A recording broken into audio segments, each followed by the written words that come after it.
A mute farmer stood on a rickety crate in the center of Blackwater, a hemp noose cinched tight around his neck. He could not beg. He could not call for help. And the people preparing to hang him were the same neighbors he had once kept alive. His name was Elias Thorne. Above him, the sun hung like a melted copper coin over the Texas horizon in the brutal summer of 1857. Drought had stripped the land to bone, and desperation had stripped Blackwater of something even harder to recover its conscience. Across the country, men spoke loudly of law and justice while bending both to serve power. He was a farmer, his life written in the furrows of his brow and the cracked calluses of hands that had worked the same unforgiving soil for decades. Elias had been mute since childhood. When scarlet fever took his voice, he had learned to speak through labor, loyalty, and the quiet kindnesses most people noticed only when they were gone. Now, as the abrasive rope scratched against his sun-beaten, leathery skin, he couldn't even plead for the basic right to breathe. His eyes were wide and haunted, yet painfully clear. As they moved from one familiar face to another, he recognized every one of them. A fence he had repaired, a sick child he had carried through the rain, a widow whose empty pantry he had filled without asking for payment. Not one of them could hold his gaze for long. Around him gathered the broken, hollowed-out people of Blackwater.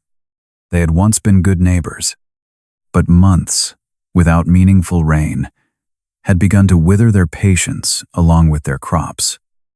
Hunger had worn down their judgment, one empty meal at a time, until fear began to feel like evidence and cruelty began to look like survival. They needed someone they could blame for everything the drought had taken from them. That need found its victim after Miller. The local land surveyor was discovered face down in a dry creek bed. A farming knife had been lodged in his back. The knife, etched with the initials E.T., belonged to the silent man now standing on the crate. Standing on a wagon, adjacent to the prisoner, was a man who looked like he belonged to a different world entirely, Harrison Sterling. Sterling wore a three-piece suit of fine eastern wool, absurdly expensive in a town where some families had begun boiling leather for broth.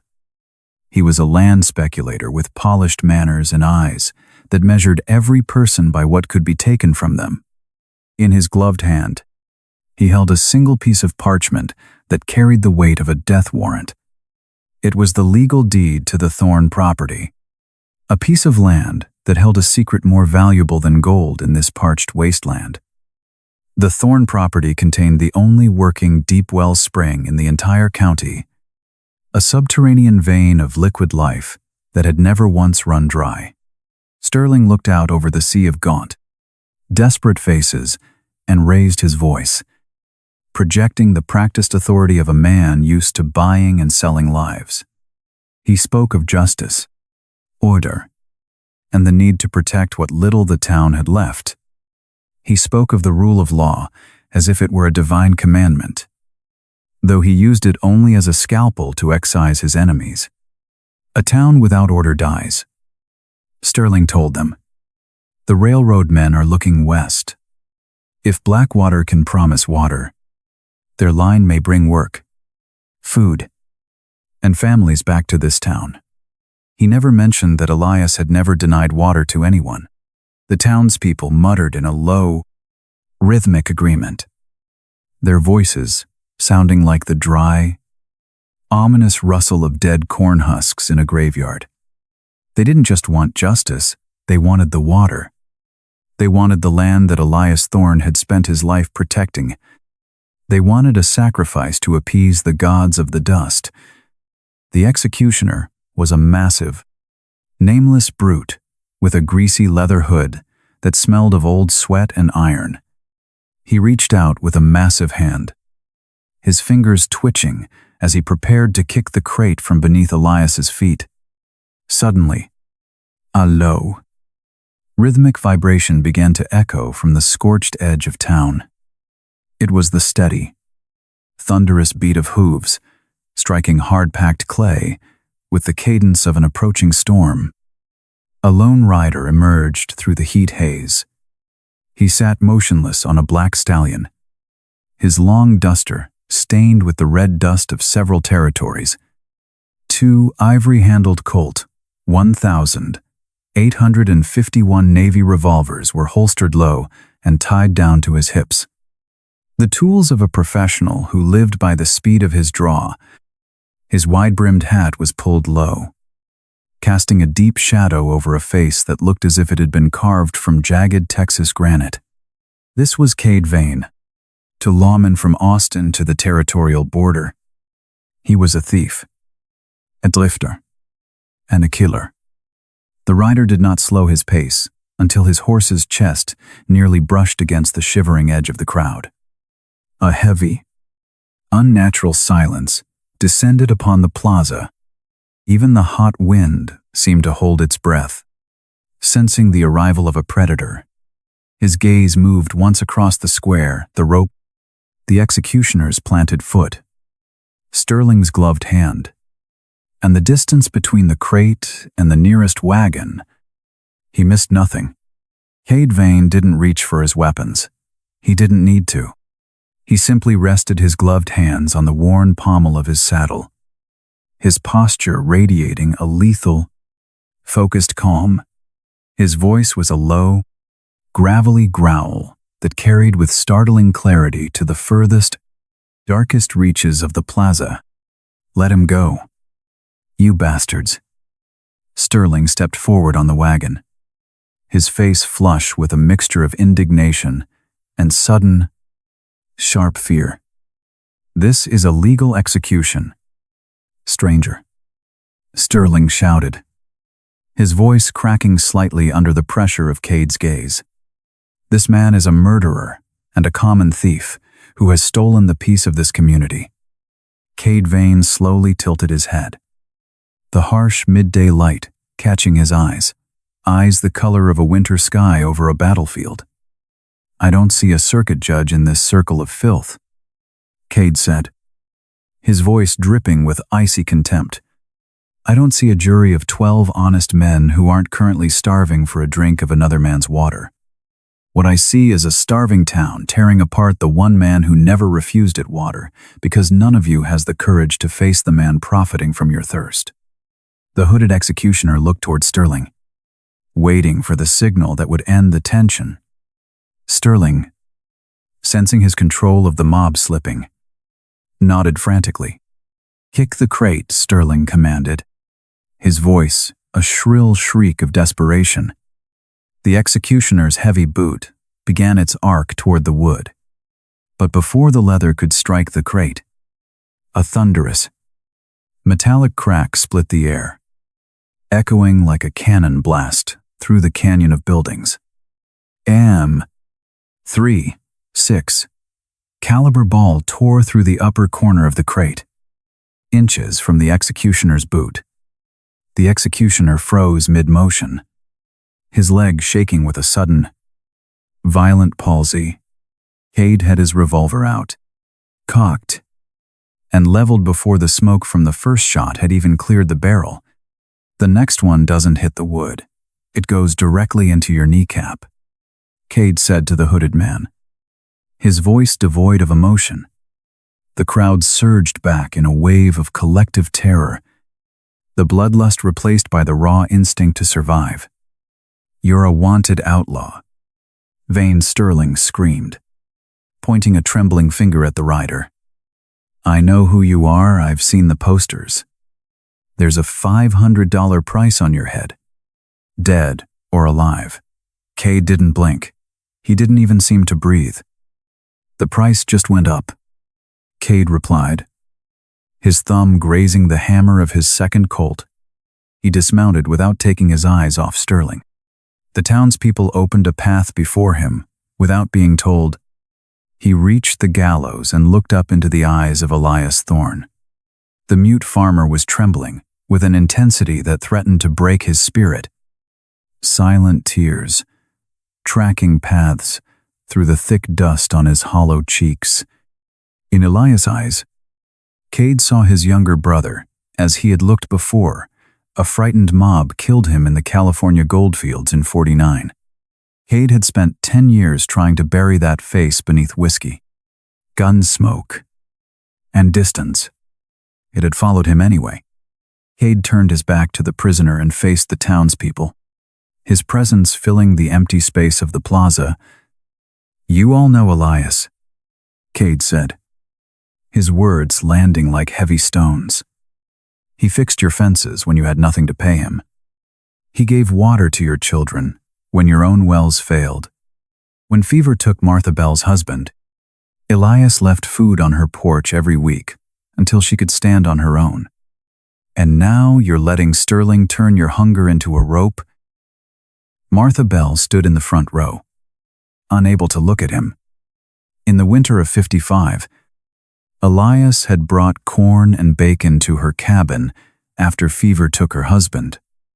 He had asked for nothing. Now her hands were among those that had helped drag the crate into the square. The knife was his.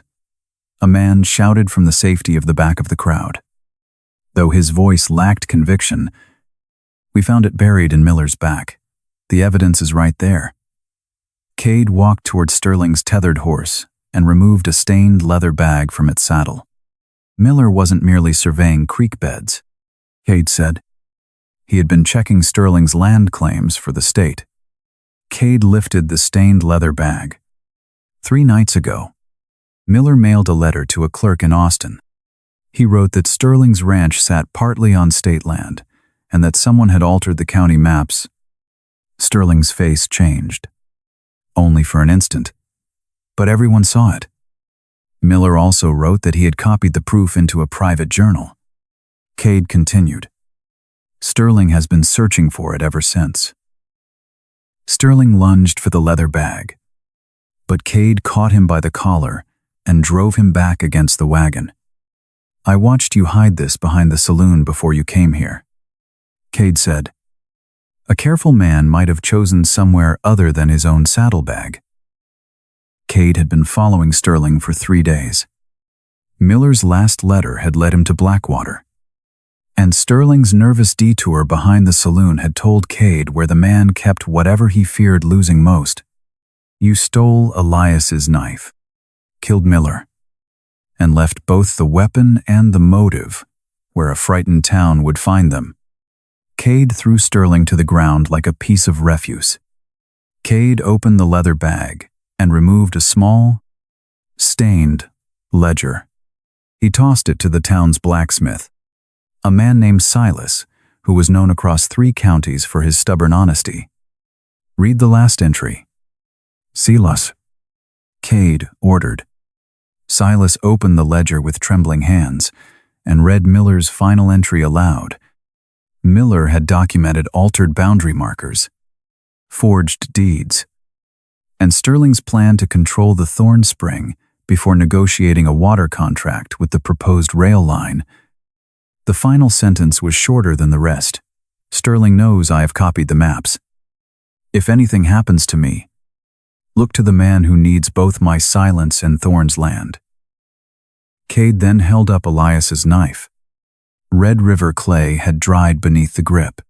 Elias's farm sat on pale limestone, but Sterling's south pasture and the creek bed where Miller died were covered in the same red earth. Silas looked down at Sterling's boots. The clay was still packed into their seams. It was not proof by itself, but together with the letter, the altered maps, and the hidden ledger, it was enough to stop an execution and demand a trial. The townspeople began to murmur again, but this time, the sound was fundamentally different. It wasn't the rustle of corn husks, it was the low-end vibrating hum of a storm brewing on the horizon. They looked at Sterling, who was now crawling in the dirt, his expensive suit ruined by the filth of the street. They looked at the mute man on the crate, whose only crime was possessing something a powerful man wanted. A heavy, Bitter taste of shame began to settle in the mouths of every man and woman present. It was the realization that they had almost become the very monsters they feared. Martha Bell stepped away from the gallows first. A rancher named Dobbs removed his hat and stared at the knife he had sworn was proof enough. Silas stared at the gallows he had helped brace that morning. He had questioned Sterling's story from the beginning, but doubt without courage had saved no one. Near the rear of the crowd, an old man whispered, "Elias gave my grandson water yesterday." No one answered him. The crowd did not become righteous all at once. It simply began to understand how badly it had wanted Elias to be guilty. Fear had taught them to mistake suspicion for proof, repetition for truth, and agreement for justice. Sterling, realizing he was cornered, scrambled to his feet and pulled a hidden, ivory-handled derringer from his silk sleeve. His hand was quick. Cade's was already moving. Cade's second shot struck the derringer from Sterling's hand. The pistol spun into the dirt, and Sterling collapsed beside it, clutching his injured hand. Cade steadied Elias with one arm, cut the noose beneath the knot, and lowered him from the crate. Elias fell to his knees, dragging air into lungs that had already begun to believe they would never breathe freely again. The hooded executioner tried to slip away into the shadows of the wagons, but the townspeople led by Silas the blacksmith grabbed him. The mob was turning, their collective guilt transforming into a new crime, directed rage. They didn't want the rule of law anymore. They wanted the old law, the law of the desert. Cade Vane stepped between the surging, angry crowd and the cowering, broken Sterling. "No," Cade said, and the word was like a wall of cold iron. "You don't get to become murderers twice in the same day. Tie him up with the same rope he bought for Elias. At first light, Silas and 3 witnesses will take him, the ledger, and the knife to the nearest district court."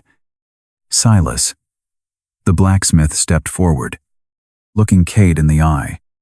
"You saved his life," Silas said, "but the law will still hunt you for yours." Cade looked at Elias, who was now standing on shaky, uncertain legs.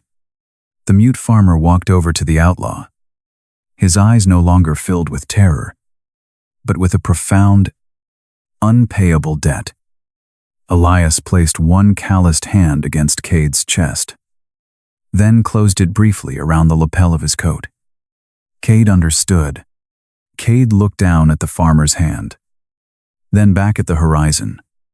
"I couldn't stop the last mob," Cade said quietly. "I wasn't going to ride past this one." He turned back to the townspeople, his gaze sweeping over them until they looked away in shame. "The water was always yours to share. The land was Elias's to keep. As for your dignity, you'll have to earn that back yourselves." His eyes moved across the lowered faces. "Next time a powerful man tells you who your enemy is, ask what he stands to gain." The sun began to dip lower, casting long, the bloody shadows that stretched across the plaza like the fingers of a giant. The heat was still intense, a lingering reminder of the hell they had narrowly escaped. But the suffocating tension had finally broken. Elias walked back to his horse, a humble mare that had waited patiently by the hitching post. He didn't have much in this life. He had a small, one-room cabin, a field that needed rain, and a spring that would never fail. He looked at Cade Vane one last time, memorizing the face of the man who had traded his freedom for a farmer's life. Cade mounted his black stallion, the animal sensing its master's intent and tossing its head in the dry air. He gathered the reins and looked toward the east, toward the law he had broken 1,000 times. "Where will you go?" Silas asked. Somewhere, the law has forgotten another man, Cade said. He looked once at Elias. Make sure it remembers this one. Cade spurred his horse and rode out of Blackwater, the black stallion's hooves kicking up a golden shroud of dust in the sunset. He didn't look back, not even once. After Cade disappeared beyond the edge of town, no one spoke for a long time. Then Martha Bell walked to the gallows and pulled the first nail. Silas joined her. Onbe won. The others followed. They dismantled the structure they had built to kill Elias and carried its timber to his farm. By nightfall, the wood had become a new fence around the spring. No one asked Elias to forgive them. They understood that forgiveness was not another thing they had the right to demand. Elias watched from his porch. For the first time, the silence around him did not feel like a prison. He lifted a dipper from the spring and drank. The water was cold and clear. He thought of Cade Vane, the outlaw who had risked his freedom for a man who could offer him nothing. Perhaps men who had once been abandoned recognized one another more quickly than most. Years later, Blackwater renamed itself Thorn Spring, not to honor the day it had been brave, but to remember the day it had nearly failed. After Miller's clerk in Austin authenticated the letter and the altered maps, Harrison Sterling was convicted of Miller's murder, and attempted theft of the Thorn property. His fortune vanished into years of legal disputes, and his name survived only in court records no one cared to preserve. Stories of Cade Vane traveled farther than facts ever could. The details changed with every telling, but one thing remained the same, wherever the law protected the powerful and abandoned the weak. Someone claimed to have seen a rider on a black horse. Night settled over Blackwater. The land was still dry. The law was still imperfect. And hunger would not disappear with one honest verdict. But the gallows was gone. Around Elias Thorne's spring stood a fence built from the wood meant to kill him. It became a reminder that a crowd could be wrong, that shame could become responsibility, and that justice sometimes began with one person refusing to step aside. Elias had never spoken a word. Yet on that day, the whole town finally heard him. Stories like this always leave me thinking about one thing. Most of us will never stand beneath a gallows, but all of us will someday stand in a crowd. In that moment, I hope we choose to be the person who asks one more question, instead of the one who simply follows everyone else. Sometimes, the smallest act of courage isn't saving someone's life. It's refusing to help destroy it. If this story stayed with you, subscribe for more tales from the American frontier, and tell us in the comments, when the law is turned against the innocent, does breaking it become an act of justice?